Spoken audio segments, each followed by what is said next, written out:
Hello everybody and welcome to tonight's very special inaugural Dungeon Fog Dev Diary show. We've called it Mapping It Out, which is effectively, well, we're going to take you on the journey that the Dungeon Fog team are going to go on. So stay with us over the next 2 years or so, as each month we will unpack what is happening in those studios all the way in Austria as they put together the software that we have all been waiting for.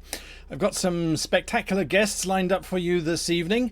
You know them both. They're no stranger to the channels, but we're going to be picking their brains in a far more robust way than we've been doing before that. So we will be delving deep into topics. We will be exploring things from every possible angle so that if you have an interest not only in the project itself, but in how something like this even gets made, this is going to be the show for you to follow and watch. Shows will come out once a month, generally towards the end of the month, at the same time, same day usually, and it's something for you to lock down into your diaries. Hit that subscribe button on YouTube, or well, you can also subscribe here on Twitch. It is September, which, as they say, is the month for subscriptions.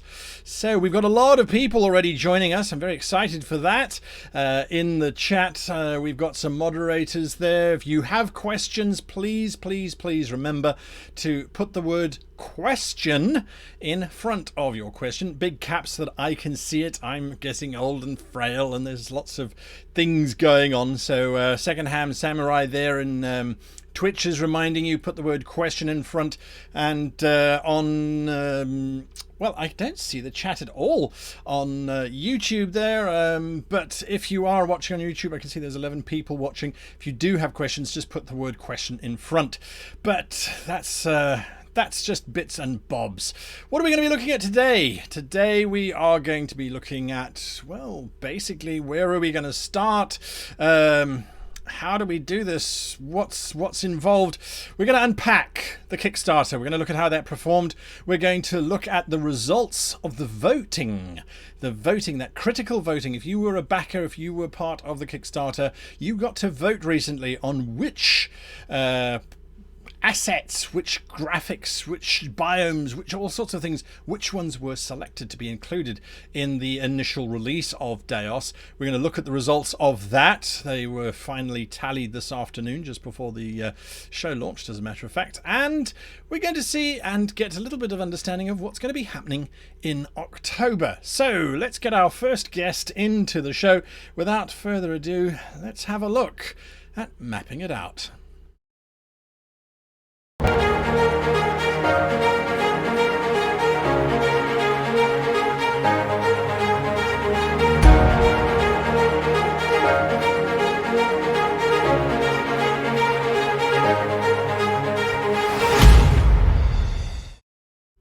Hello, Till. You're not Till.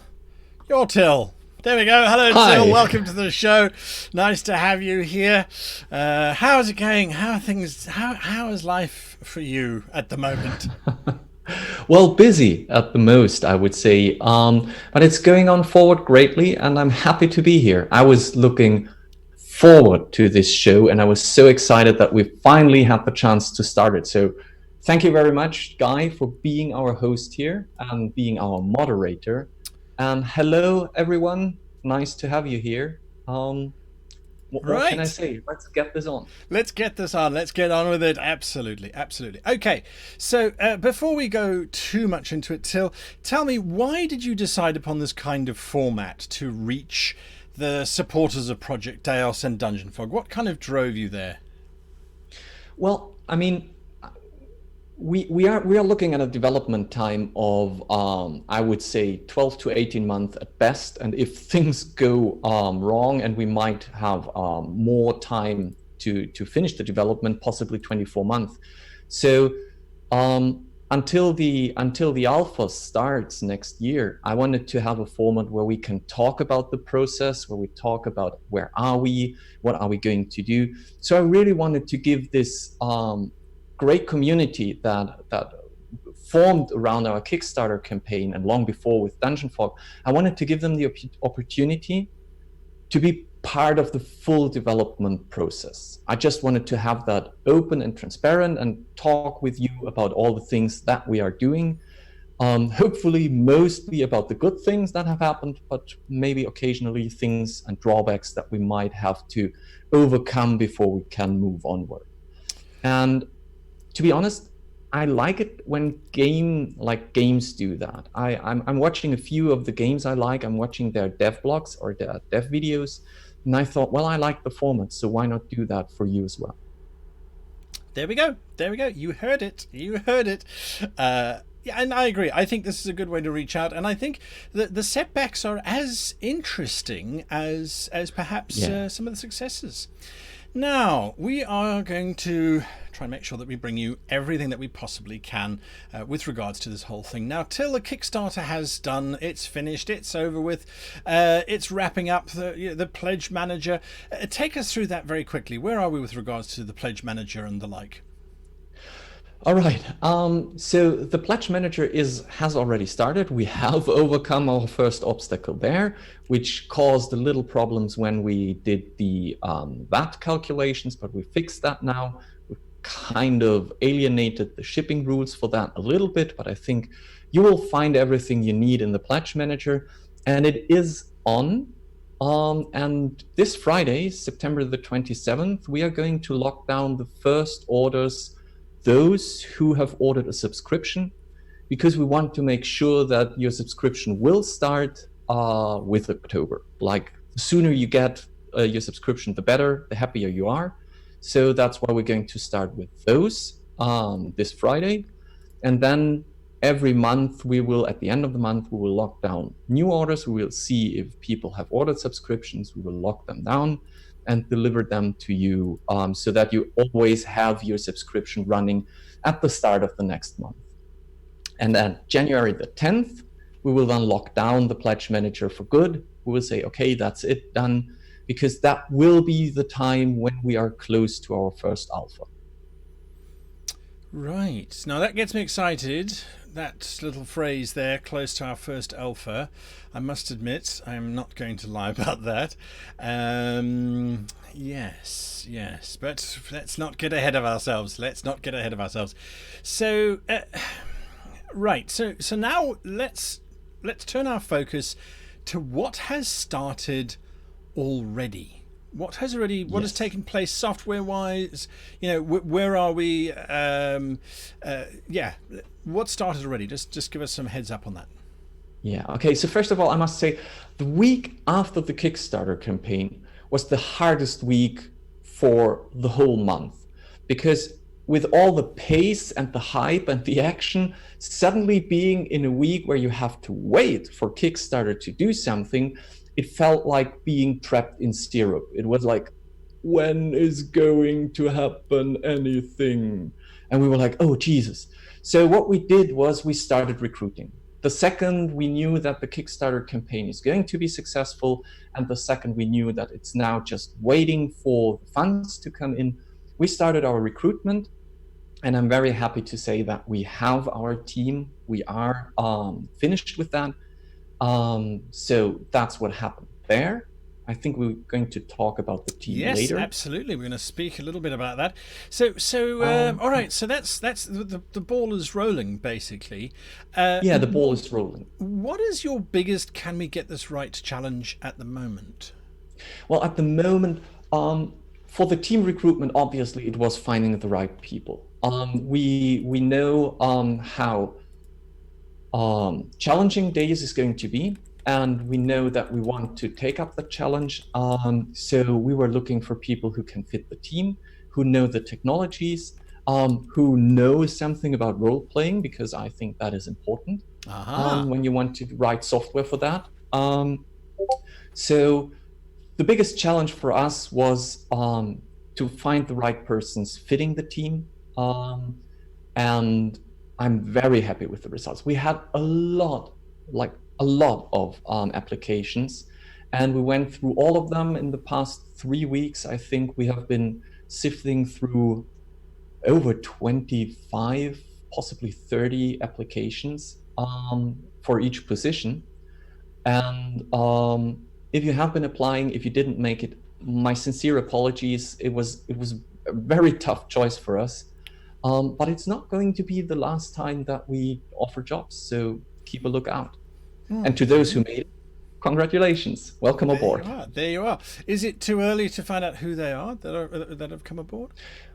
No, that's fine. Not all contracts are signed, like signed with all the details, but I will hunt you if you now skip that, if you retract from your pre-contract, so I can talk about that.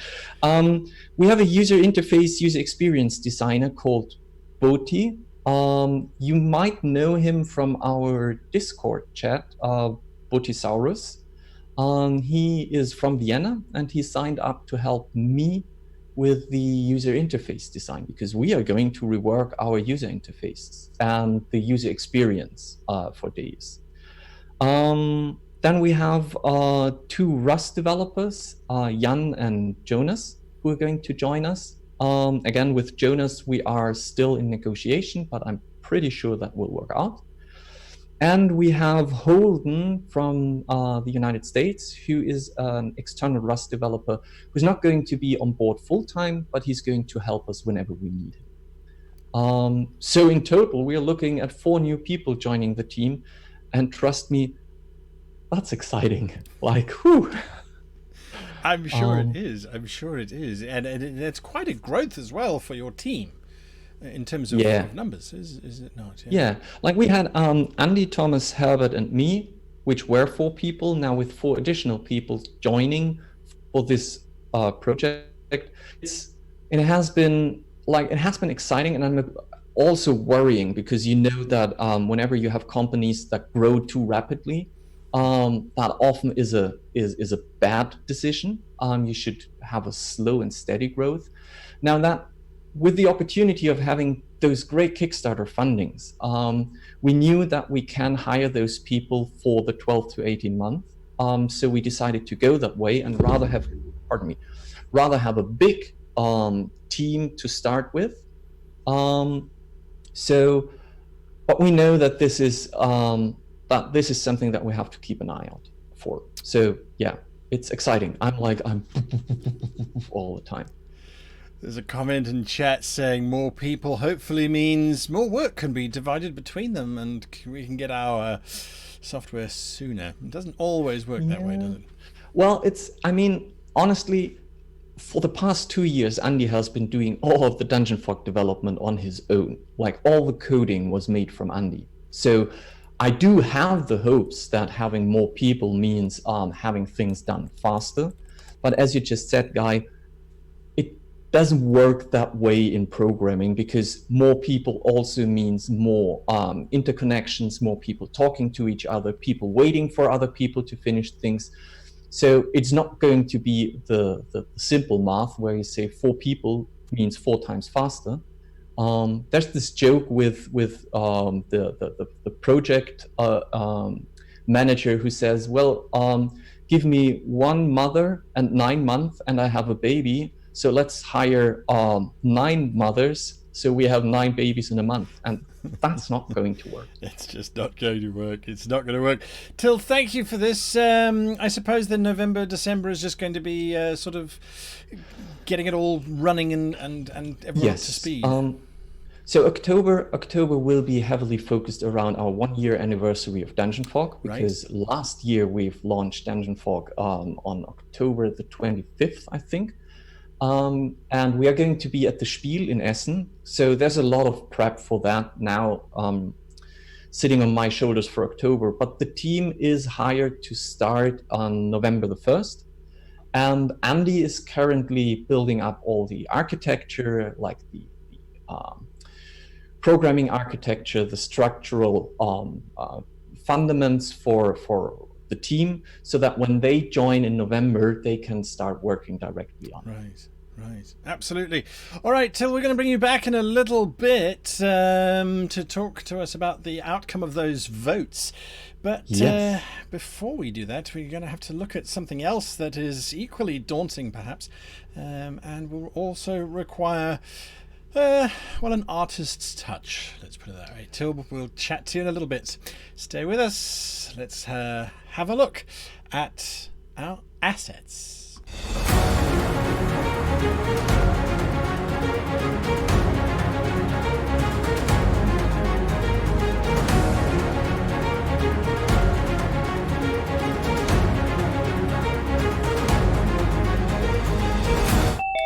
Okay, and we're back. This time also not with Till, but with Kaora. There we are. And hello and welcome for joining us. Let's see. Hang on a second. I know what's happened here. Oh, should I fix it? Let's try and fix it. Bear with me, folks. There we are. Now you're sitting in the right place. And I'm just going to... I'm feeling a little bit intimidated here, so I'm just going to shrink you down to size. No, I want to be bigger. Need to be bigger. Oh, there we are. There we are. Kaora, how are you doing on this fine Tuesday evening? Tuesday afternoon, actually, isn't it? It's my evening. Tuesday afternoon for me. Yes, I'm doing very well. Thank you. Yes. It's good. It's good. All right, so you are a world-renowned fantasy cartographer, for those who do not know who this whiskered gentleman is, and you're in charge of the assets, or at least a lot of the assets that are going to have to be generated for DEIOS. Now, we've during Kickstarter and all that kind of stuff, we've spoken a little bit about that, but just remind people a little bit. The number of assets has grown and grown and grown and grown as the Kickstarter took off. But now that we're getting to the point that Kickstarter is over, what does this mean for the users in terms of all of those assets, really? Well, a couple of things. There's a few things to talk about there, in the sense that obviously we didn't expect the Kickstarter to do as well as it did in many respects. We had a plan. We smashed that plan, and then we went off and decided we could do some more things.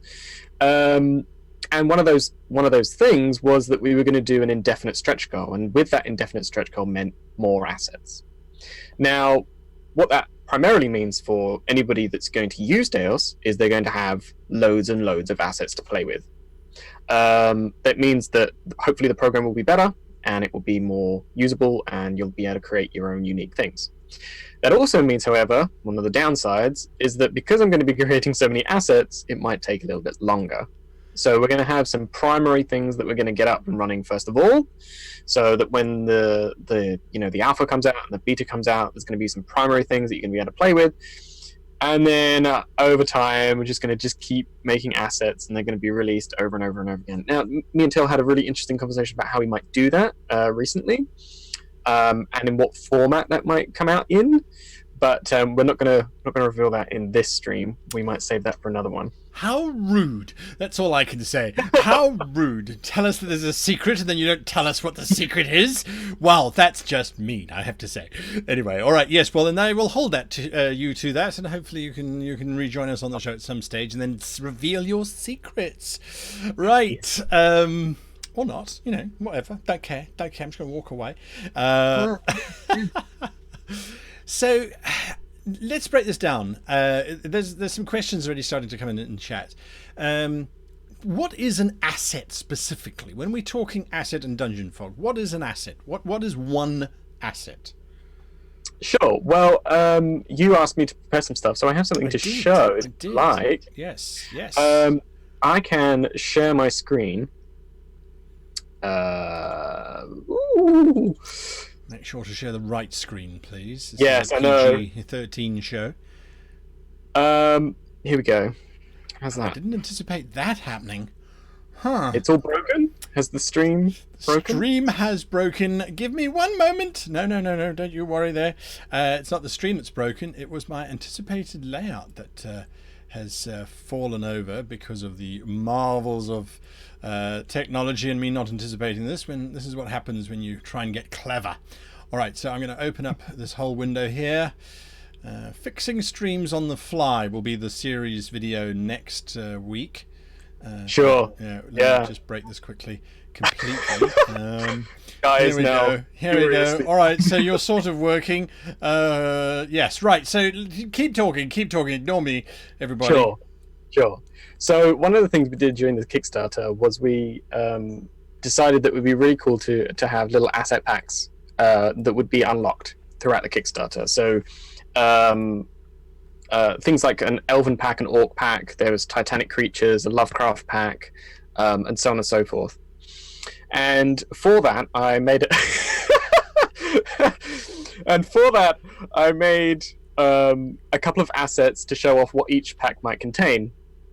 And among the original ones that I did was a Kraken. So Yes. this is a single asset. This is the Kraken asset that you will be able to use in DEIOS. So you will be able to place this on your map anywhere you like, and it will probably be in the ocean, because I don't know why you would have it on land, although you might have a sand Kraken. That's Yes. completely up to you.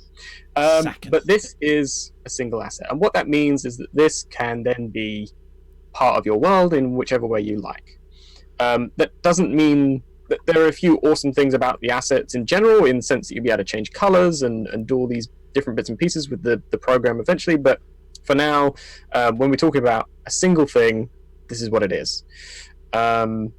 So you And yeah, So take us through your process. All right. So that's a single asset. yes.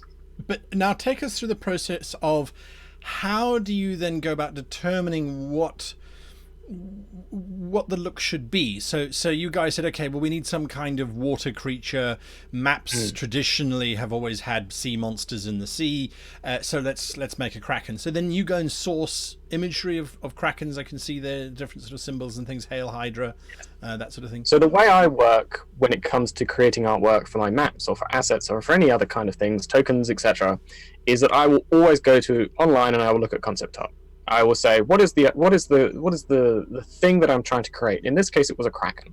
So the asset pack that I made this for is Titanic creatures. So it could have been a Tarask, or it could have been like an Elder Dragon or something huge. But I decided a Kraken would be a really good thing to go for an iconic image. And so I looked at some of these concept arts online, and I tried to work out which ones that really resonated with me and was distinctly Kraken-y. So it was octopoid, it had loads of tentacles, and it had that kind of squiddy kind of head. Because a Kraken has been interpreted in many different ways across many different games and formats and movies and films and TV shows or whatever. But I wanted to go for something that was distinctly octopoid, and these were the pieces of concept art that I came up with, or that I sourced or found online. And as soon as I'd found them, some of them informed the shape. So you can see down here this piece of concept art informed how the line art came together. So if you take away this, you just have the line art.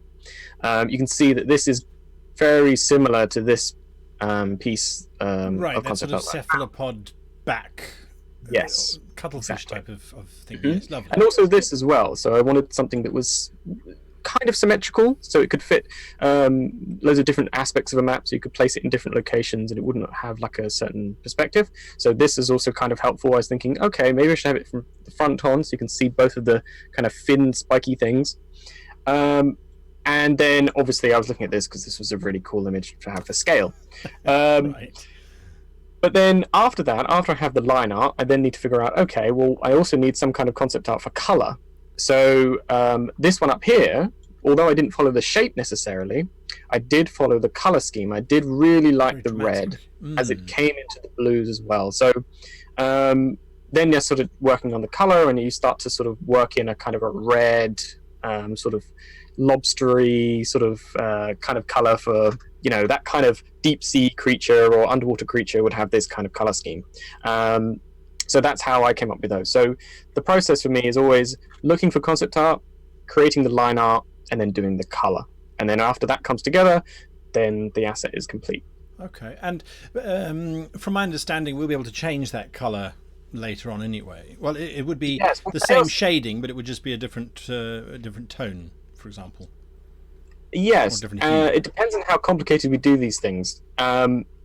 We know at the moment that DEIOS is going to have quite a robust color changing aspect to it. Yes. How similar that will be to something like Photoshop, which is how I work, is yet to be sort of created and decided. But yes, it should be very easy to just change the color scheme out so that you can have a hue saturation, a hue level, so you can change it to a purple kraken, for example. Right. And if you want it slightly more muted, which is something that people do enjoy for things like paper maps or for things that are looking a little bit more aged, then obviously you can turn down the saturation and you can create something that's a little more, sort of lilac kraken. Yeah. So it fits better on a traditional kind of map style. Right. I mean, they do that in Dungeon Fog already anyway. So yes, they already have that kind of tool. The tools available, so it's going to be used perfectly. And then do you send this to the Dungeon Fog team and say, right, this is the asset pack, or do you send through pre-designs first to get approval for it, or are you almost given carte blanche in terms of these kinds of things? So for this, yes, I was given carte blanche to do whatever I liked for the asset packs. The asset packs are kind of my thing. When it comes to the rest of the thing for DEIOS, when it comes to filling out the settings and doing all of that kind of thing, I suspect that the way that we'll do it is that Till will tell me, you need to do all of this and have this, and I'll say, okay, I'm going to do this, and just do it in my way. So I might say, well, this is the list that I have. Is there anything you think it needs? And Till might go, no, that's great, and then I'll just draw it all. Okay. Now a little bit more technical here. How have you found working with the programming side? Because you're not operating in isolation. You're not just go and design 20 mountain assets or go and design this. Yes. I think unless you've got anything else to share, you can stop screen sharing and we can. Yes. Go back to the now. I've got to. Oh dear, that's interesting. I have no idea what's going on. Give me a second here, everybody. Hum a merry tune and pretend that the screen is fine and it wasn't. Not you. The viewers must hum. I'm just going to put you back in your little box. Thank you very much. Little box. So for anyone who wonders how we make these shows, badly is the answer. No. We position people and put them back. There we go. Seamless transition. Nobody noticed. Okay. Whilst that's going on, I'm going to ask some questions that have been coming through here. We've got some. Sure. There was one that popped through. Sheena Tiger asks, "Will there be a Flickin' Pinky pack?" Well, there's a couple of packs or certain assets that are going to be snuck in somewhere. There's going to be a dinosaur space station, and there's definitely going to be Pinky of some description of where he's going to turn up. It's going to be like a little Easter egg hunt where he's going to be. Sand statues, stone statues. Anyway, lovely. Abessi Malcato. I will practice that one. What assets are you working on first? Well, there's going to have to be, when it comes to assets, there's not going to be a single one. There's going to be the fantasy pack. So the setting for fantasy is the base setting for DEIOS. That's going to be done first. So in what form that takes and how we're going to split that up into how many building assets we do, how many, for the city map part of DEIOS, or for region maps or world maps and so on and so forth. We're going to split all that up, and that's going to be worked on first. So when the alpha comes out, you'll have the ability to play around with fantasy things. Perfect. So that's good. Perfect. Yeah. Abasai Melcatho, I think I've got that right now, asked the second question. How long does it take to draw one asset from concept through to delivery? Not as long as you think, as long as I'm somewhat aware of the overall thing of what I'm drawing. So when it comes to a Kraken, I know what a Kraken is. So I can draw that relatively easy based on the concept art that I've found. If it's something really very strange that I have no sort of knowledge of whatsoever and have to do a little bit more research, then it would probably take a lot longer. But I would say that for a lot of the fantasy stuff and some sci-fi kind of things, and it probably won't take me a huge amount of time. But going back to one of the early questions that you asked, but I didn't get a chance to really delve into quite a lot, drawing these assets for DEIOS is not as simple as just drawing a map for myself or for a client, because DEIOS has to have certain parameters ticked, in the sense that I need to make sure that the line art is a certain width and that it's saved in a certain way, so the Photoshop file has a nice line art, then a nice color thing, so that can be played around with. And the line art itself is slightly different to how I normally do my maps, because it needs to be slightly better resolution in order to create a more crisp asset once you print it or you zoom in really far with the zoom feature that we have in DEIOS. Okay, yeah, I think that's something that we're going to look at anyway. Well, that we needed to jump into. So, what sort of resolution are you working in terms of these maps? For all of you out there who use Photoshop and you understand resolutions and formats, what do you output them in? Well, currently the resolution is quite high. Let me just check what I've got for the thing. It's 600 DPI. And each asset should be at least 512 by 512 in terms of pixels. That's currently up for debate because it's something that I still need to work out whether or not that might need to be larger for some of the larger assets. Certainly, that kind of thing is going to be possibly changed depending on what we need. But generally speaking, that's what I'm working with at the moment. Yeah, Isaac A. Thorn is definitely on the same wavelength as I am. When you said a 600 DPI, it's like, okay, that's huge. That's absolutely huge. Yes. Absolutely huge. So 600 DPI and then 512. So 512 is not very big, but the 600 absolutely is. So that's definitely dedication then to print quality. Yes, well, that's one of the things that Till was very keen on. When I draw my own maps, I don't draw at that sort of resolution or at DPI. Typically, it's either 150 or 300. But these are going to be higher because they need to have, basically, because you're going to be able to be doing this with them a lot. So you're going to be going in and out and all the rest of it. The DPI for them is essentially good for that. And also for printing as well. That's going to be a huge plus for anybody that wants to grab a smaller area and then print it, because you'll have a really crisp image. Absolutely. Yes. So, any chance of it being vector art for the assets? No. Not.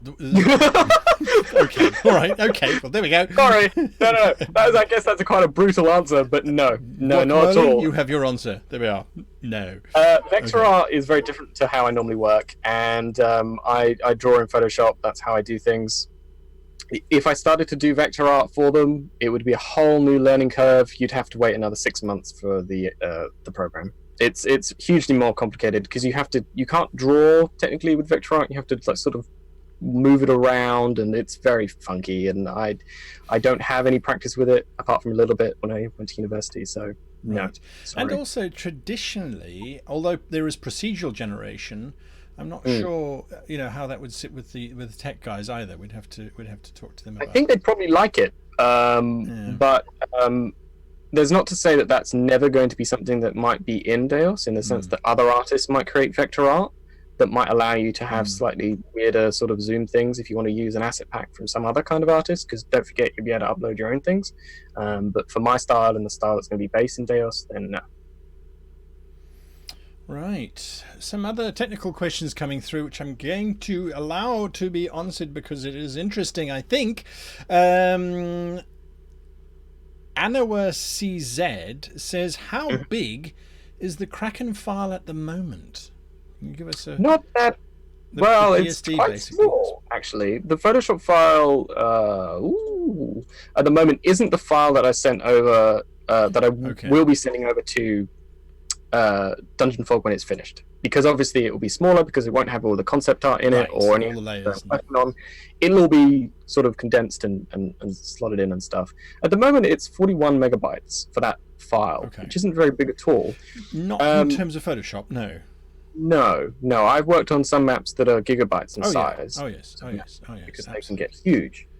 Absolutely. But yes, they're quite small at the moment. And hopefully the assets, even though they are 600 DPI, that should hopefully be fine because the actual amount of pixels is relatively small. There we are. For each asset. Just some design questions on YouTube, and I'm just answering questions or asking questions at the moment that are relevant to the topic at hand. Sure. The question was from Fletcher Haug, or Haug, I don't know how one would pronounce that. Fletcher asks, can a DEIOS asset be used in Dungeon Fog also? Because Dungeon Fog is not vector-based either. So no. There are That's plans, a question I can't answer because that's a department beyond my scope. But I would say that if you can upload an image into Dungeon Fog, then you can upload from DEIOS. But yeah, that's a question somebody else would have to answer. Right. No, absolutely. I can understand that. I mean, I recall many conversations where it's possibly yes, possibly no.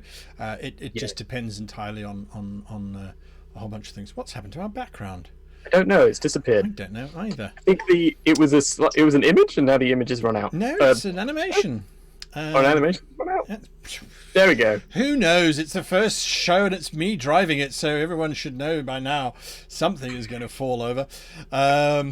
Anyway, right, let's see. Any other questions quickly whilst we've still got you here?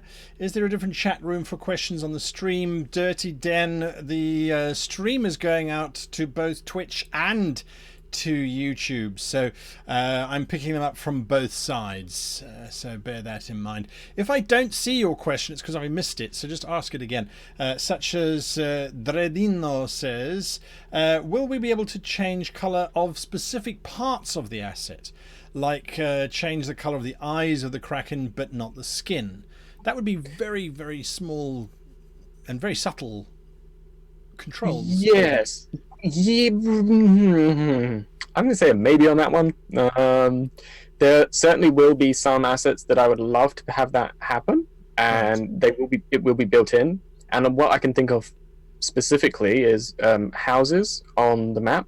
So things like city map icons on a region or world map.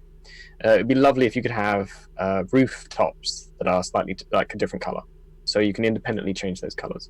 That is a little bit more work, and we'll work out exactly how that's going to work and how many like different things you'll be able to change on all of these different assets, whether or not we'll do it at all. Certainly that's something I would like to do because I think that would be really cool. So maybe. Right, and I also think that's something that's very important to bear in mind with these kinds of streams, where this is candid answering. There isn't a bunch of lawyers sitting off screen saying, yes, you can answer that, no, you cannot answer that one, yes, you can answer that one. I've been in shows like that. They're terrifying. You go, so, can I ask you your name? And everyone looks at the lawyers standing there going, yes, you can answer that. Those are terrible shows to be on, let me tell you. So, yes, but all of this is the flow. This is what we hope for. Sometimes it will happen and sometimes it won't. So yeah, there we are. All right, you are going to be part of this next section that we're going to be looking at in the show. There aren't any more questions that I can see immediately with regards to the artwork. So we're going to be we'll catch up with you a little bit in the future, Carol, without a doubt, as the assets start to develop. You're going to stay with us though, because we're going to move on to. Hopefully, getting Mr. Till to come back, and hopefully we'll get this right. So let's talk about engagement.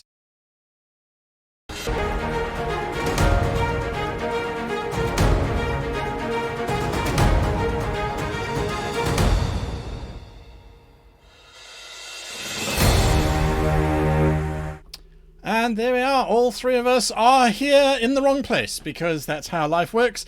And so Till, you've just been demoted to artist, and artist, you've just been promoted to Prime Minister.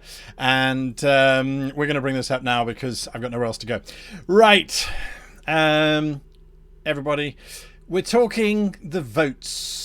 The votes. Whilst we start unpacking that, Till, talk to us about the votes. What happened? Oh goodness, when I do that happens. Okay, let me try go over here and see if I can fix it that way.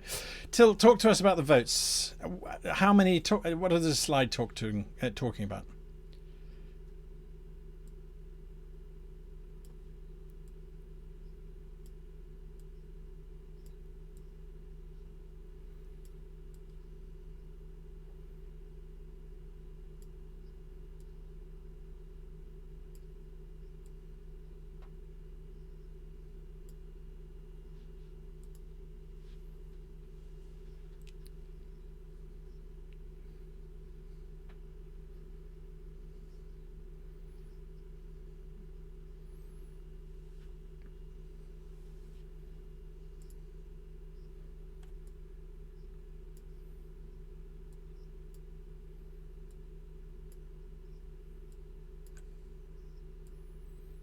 Better than most governments.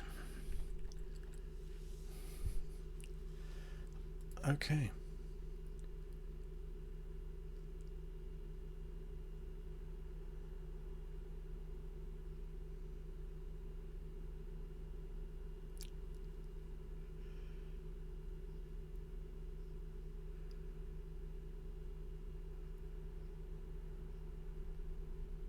Okay, and I think the important thing to bear in mind here is that although the voting will continue for another 15 days or so, no, 19 days, however many days, the numbers are huge in terms of where the votes have landed. Is that correct?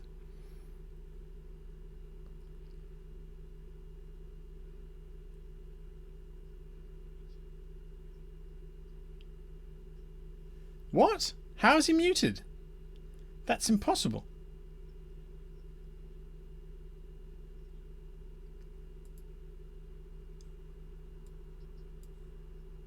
Oh my God, why? Okay, so we'll have to go through that one.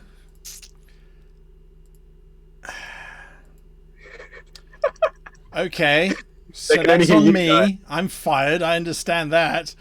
Now you should be able to hear everybody. So, Till, can you take us through that again, please? Yes, so that's great because I hope you can hear us now. If they can't, I'm leaving. I'm going to go and join a monastery, and I'm going to write books for a living because clearly that's more important. You know, when you check everything and anyway. No, sorry, fine. Till. That's fine. These amazing numbers. These amazing numbers. So we had a little bit over 4,000 backers for the Kickstarter campaign, and we've sent out the invites to our setting votes, to all those. So you should have received an invite. If not, go to our Kickstarter campaign page and check there for the link. It's one of the updates, somewhere around number 20, I think, where you can vote on your settings. So I'm very happy with the numbers because we have almost 2,800 people who placed the vote, which is getting close to 75% of all the people who are able to vote, which is great. Those are great numbers. I'm very happy with that. Absolutely. Yeah. Absolutely. All right, we're going to unpack those very quickly. I'm going to move some screens around here. So, Till, whilst I'm busy doing that over here, when does it finish? People can still. And I think I don't have the number in front of me. I don't have the date in front of me, but I think October the 15th is the last day to place your votes. Then we will close down the voting tool because at some point we need to start, and Kiara needs to know what assets we should be doing. So if you haven't voted yet, do it now, or do it never. Do it now, do it never. That's a pretty finite ultimatum. All right, I like it. I do apologize to chat. I was thrown in terms of my screens. I've now moved things around, so now I can read chat once again. All right, so let's start unpacking this one by one in terms of these numbers. Even if those votes do come through, as I said before, because I was being heard, there is an unlikely chance that these will change significantly. So before Kiara finishes his drum roll, the first section that we're looking at, Earth-based settings. Earth-based settings. These are some very big numbers. We're not going to read them out because people know what numbers mean, generally speaking. Huge difference. Wondrous empires, lost civilizations, and Renaissance are the winners here. What are the implications? I suppose Kiara would be best to answer that. Hang on. Let me ask this question first. Till, does it mean because we have not got Victoriana or Modern Era that we will never get them in DEIOS ever? No. First of all, Victoriana is kind of covered to some extent because we have Dead House Sonata on board, who are getting their own setting, their My World setting. And Dead House plays in a kind of undead Gothic Victorian timeline. So there might be a lot of settings there that you can use. It also just means that we're not going to start with it right now, but we're going to come there eventually. So that's all I can say. It's nothing is off the table. It's just it allows us to prioritize things and start with the ones that are requested the most first, and then pick up the rest later down the road. Keora, what excites you about the 3 that have made it through? Well, I just wanted to add to that it's basically our roadmap. So if you pay any attention to game companies and how they work, then the voting kind of, it's our roadmap. This is what we're going to be working on for a while. What are we going to see from Lost Civilizations, Wondrous Empires, and Renaissance? Yes, so this is something that we didn't share in the voting, because this is still something that we're going to sort of, me and Till, or quite a lot of the team is going to have a lot of feedback on. But we're not going to release this publicly because Till mentioned that this would probably be a good idea for me to have a little bit of creative freedom, which is lovely when it comes to this kind of thing. But it's nice to be able to just say, we're working on Lost Civilizations. And Lost Civilizations means that these are going to be the ancient kinds of empires and lost civilizations that you might expect from fantasy. So things like Atlantis, or maybe a little bit of like prehistoric, and we're just going to add in things that are going to fall under that umbrella.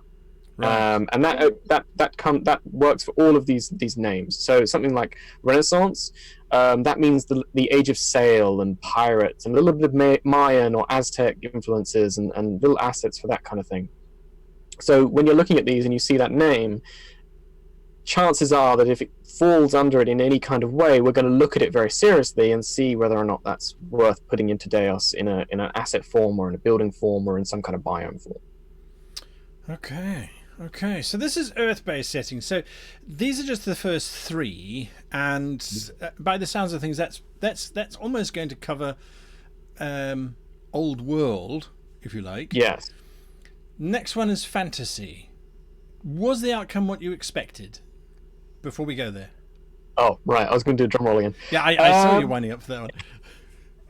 No, I thought Victoriana would do better. I thought that would be voted higher, but I think that people did know about Dead House Sonata being a solid setting, so I think that may have influenced people's votes.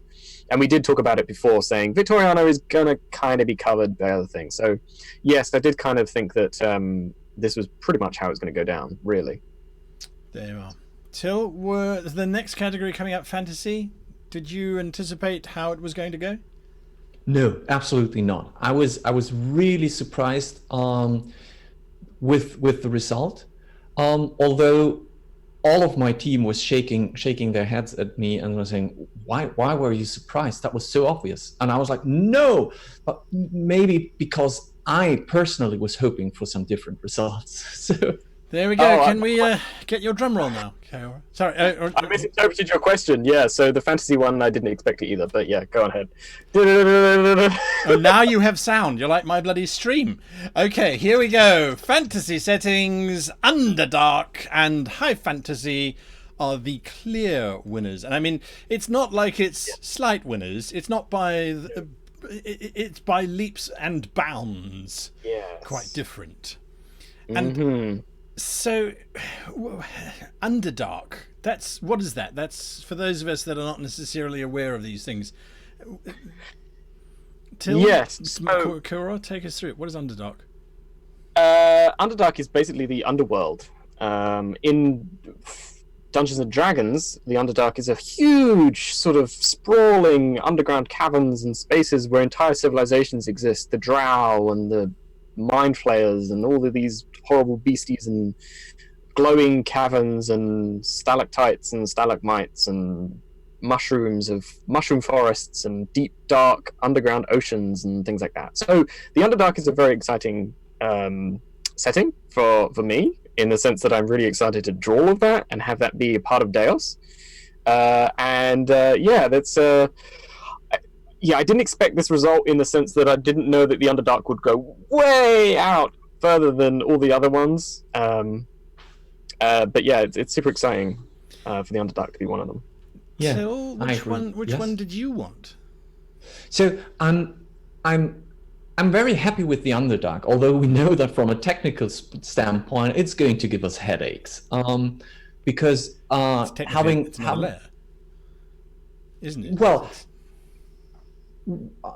not sure if you can describe it as a separate layer that sits beneath the world, or if it's just going to be a linked map to another map that is beneath the world. Because having a full world as a layer and then sitting another full world, the Underdark, as a layer beneath it, might be very heavy on resources for your computer. Now, what I'm talking about is the fact that when you're picturing a regular world map, you're talking about water, and you're talking about rivers, and you're talking about land masses. Now, if you take the whole concept below ground, it means that water is now possibly solid stone, and land masses are caves, and rivers are possibly still rivers, but might be something completely different. And forests are possibly stalagmites or stalactites. So it changes everything. And we were in the planning phase for that. We were very excited for that to do.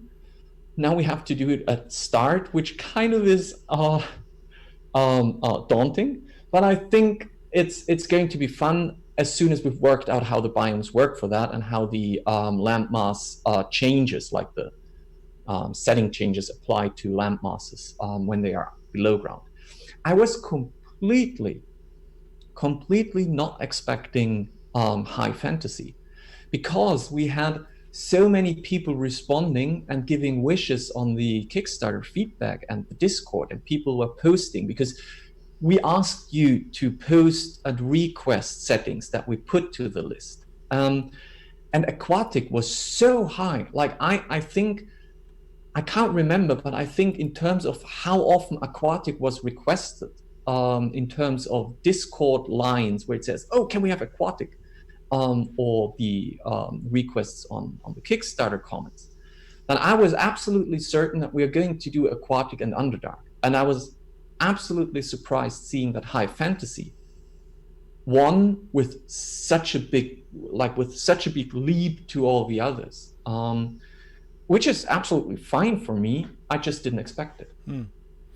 I think that there might be a bit of a saving grace here in terms of, I was thinking about it as you were talking, the Underdark is really just aquatic without the water. To a degree, you know, I mean, just add a watery effect on the Underdark and suddenly it's underwater. Okay, maybe there's less fish, but I mean, you know... Let's not split hairs.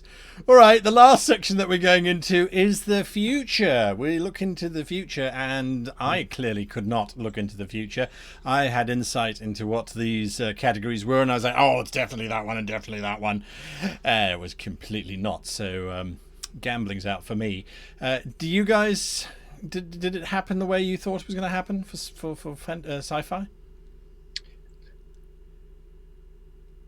Mark, you want to go first?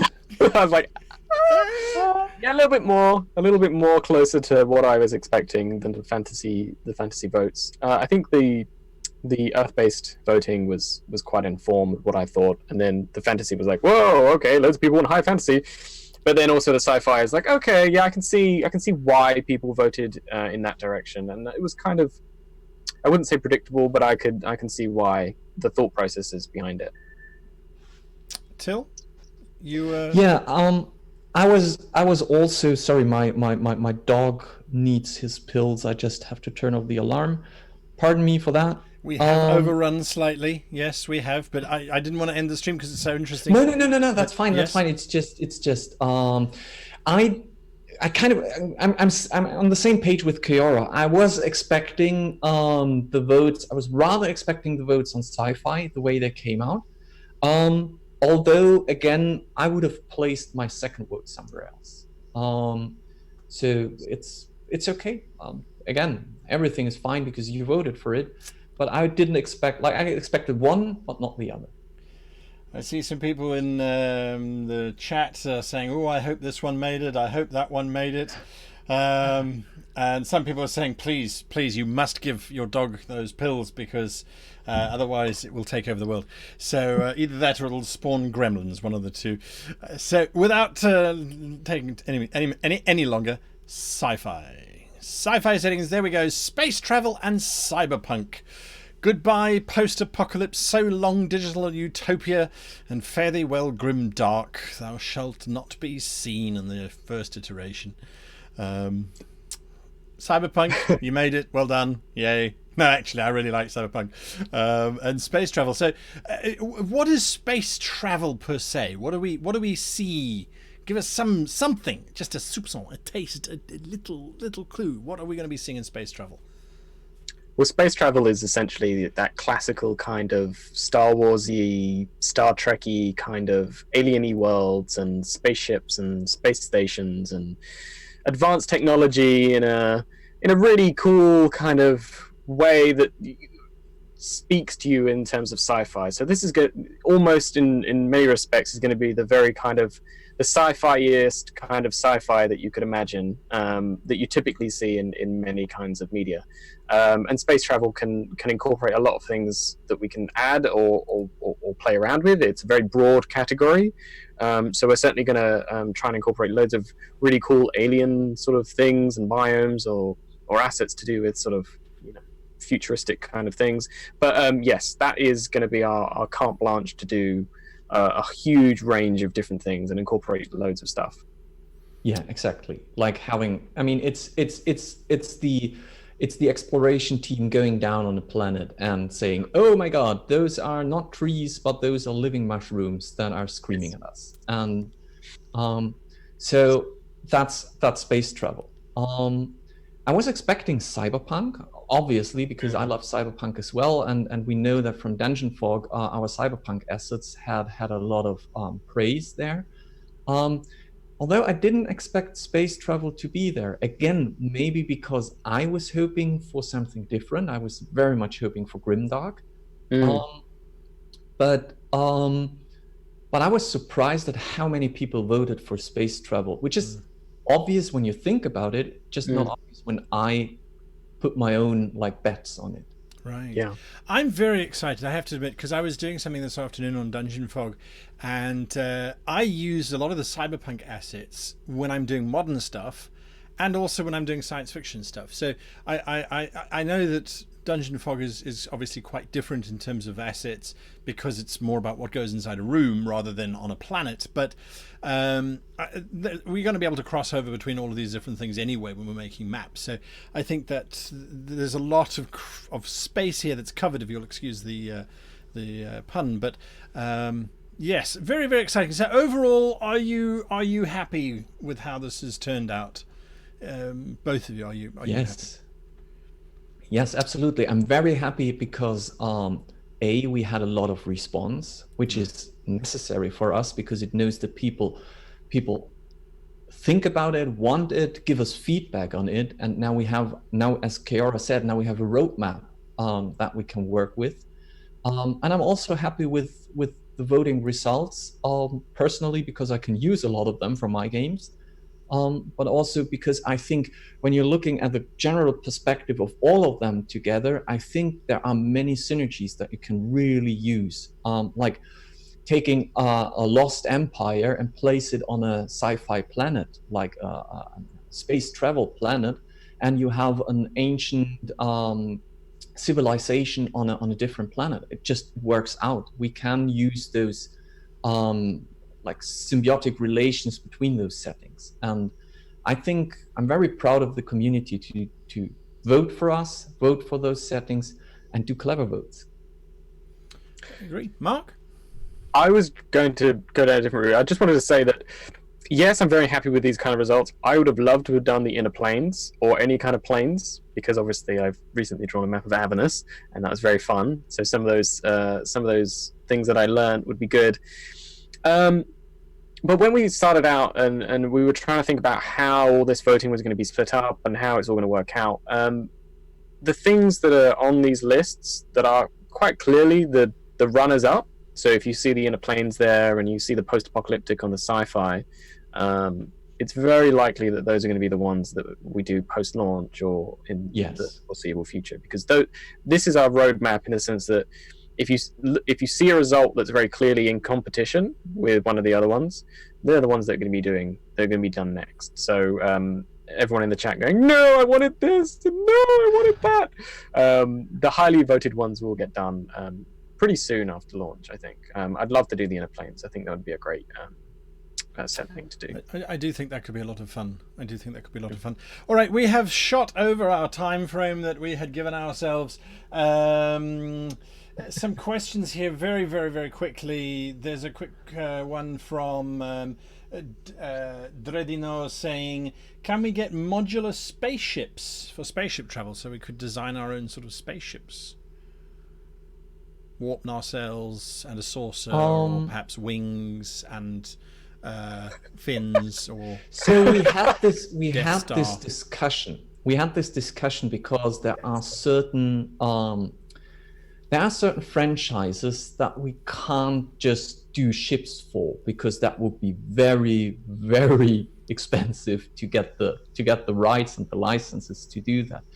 So we kind of jokingly said, well, what about having not the final ship, but just the components, so you could build those ships yourself by just combining them.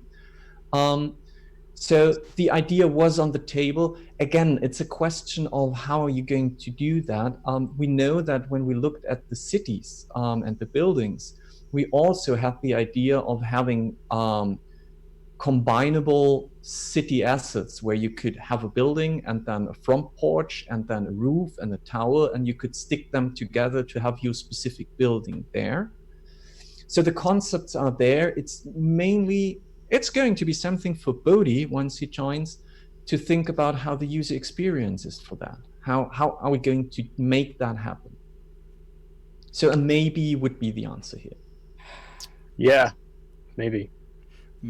Also, I think that there is a certain degree, I mean, we're talking stellar maps here, so the ships and things would really be decorative in terms of the DEIOS map. And if you wanted the deck plan for the ship, you would do that in Dungeon Fog, where you are free to create whatever shape you so choose. So there is something to bear in mind there. Another quick question, Garvidal asks, will DEIOS be available for alpha release at alpha release for Mac, iOS, or will we have to wait for beta for that to happen? I have no idea yet. So again, the alpha is going to be mainly about world creation, land masses. We had the discussion in the team about how we're going to approach that. Are we going to go web first and then desktop application? And I think the consensus was that we are going to go application first and then web. But honestly, that is something that I can't answer right now without the fear of being beaten by Andy. So whack. So we will see. I can't answer this right now. I don't know. There we go. That was a good question. Any on YouTube? I'm just busy checking here now. No questions there. Just about my competence, which I completely understand.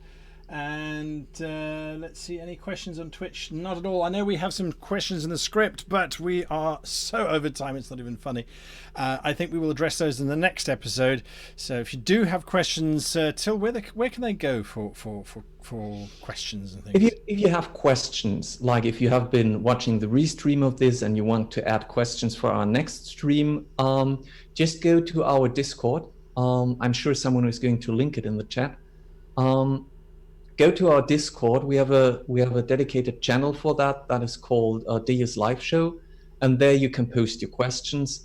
Also, I will sit down tomorrow and I'm going to answer the questions that didn't make it, that haven't been answered today, so that we are not creating an indefinite list of questions that we have to work off, but just answer them to some extent. Absolutely. Gentlemen, this brings us to the end of today's show. We've kind of gone through everything that we wanted to go through. We will meet again in October, last Tuesday of October, just before Old Hallows Eve. And we'll get an update. Right after Spiel, that's right. And hopefully we're going to have some footage of what goes down at Spiel. Spiel is really a demonstration of Dungeon Fog in a large degree. Till? Yes, Spiel is going to be a demonstration of Dungeon Fog. We're having a booth in Hall 6, so if you are at the Spiel, come over and say hi to us.